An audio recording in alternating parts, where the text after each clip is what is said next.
नमस्कार, मी सृष्टी. मी आज बनवते आलू पराठा. तर त्याच्यासाठी मी साहित्य घेतलं आहे. बटाटा किसून घेतला आहे, लसूण घेतली आहे बारीक करून, त्याच्यानंतर मिरची आणि कांदा टाकला आहे, ही हिरवी कोथिंबीर चिरून टाकली आहे, हळदी पावडर, धनिया पावडर,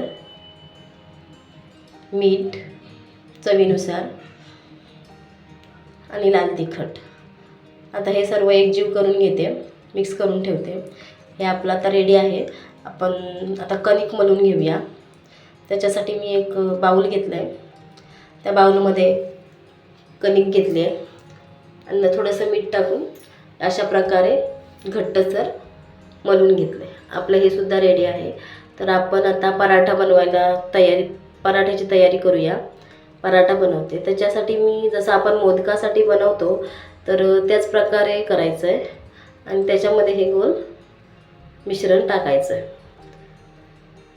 ॲड करायचं आहे. तर आपण आता लाटून घेऊया. जसं आपण मोमोजला वगैरे करतो, पुरणपोळी मोमोज, तर त्याच प्रकारे करून घ्यायचं आहे. आणि आता मी ॲड करते, लाटून घेते आता मी.